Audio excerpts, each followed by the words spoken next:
নমস্কার বন্ধুরা, পল্লবী কিচেনে সবাইকে স্বাগত। আজকে আমি বানাবো ঘুগনি। বাঙালির একটি প্রিয় খাবার ঘুগনি।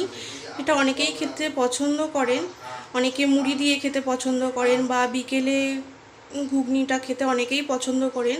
তো আমি এখন সেটাই বানাবো।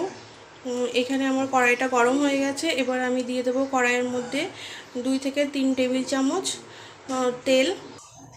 তেলটা আমার গরম হয়ে গেছে। এর মধ্যে আমি দিয়ে দেব কিছুটা গোটা জিরে, একটা তেজপাতা। এবার এর মধ্যে দিয়ে দেব আমি দুটো মিডিয়াম সাইজের পেঁয়াজ কুচিয়ে রেখেছিলাম, সেই পেঁয়াজ কুচিটা। আর এখানে আমি ঘুগনিটা বানানোর জন্য 250 গ্রাম মটর সেদ্ধ করে রেখেছি এভাবে। আর একটা গোটা আলুও দিয়ে রেখেছি, সেদ্ধ করে রেখেছি। আলুটাকে আমি এবার টুকরো করে কেটে নেব।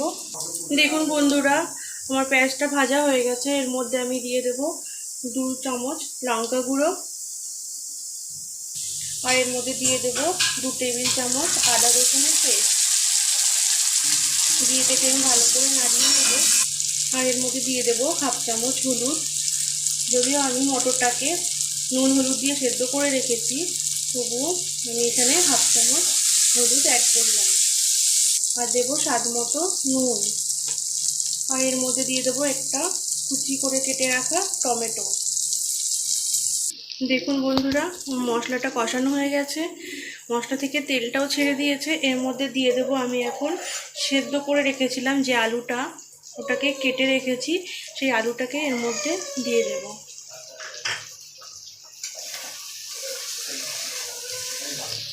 এবার এর মধ্যে দিয়ে দেব আমি সেদ্ধ করে রাখা মটরগুলোকে,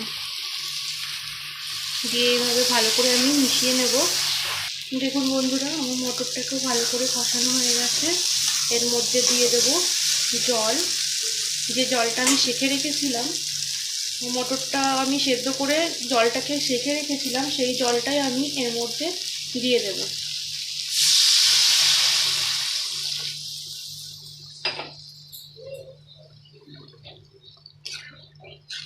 আমার রেসিপিটি যদি আপনাদের ভালো লেগে থাকে তাহলে আমার চ্যানেলটিকে সাবস্ক্রাইব করে পাশে থাকা বেল আইকনটি দাবিয়ে দেবেন।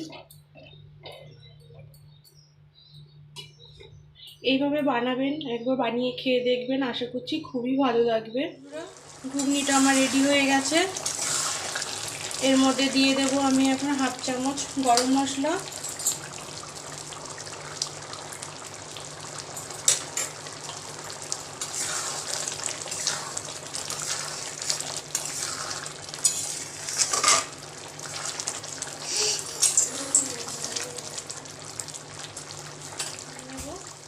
দেখুন বন্ধুরা, আমার ঘুগনিটা রেডি হয়ে গেছে।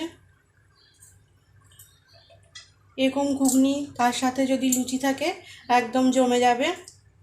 আপনারা অবশ্যই বানিয়ে খাবেন আর আমাকে কমেন্ট করে জানাবেন কেমন হয়েছে খেতে। দেখুন।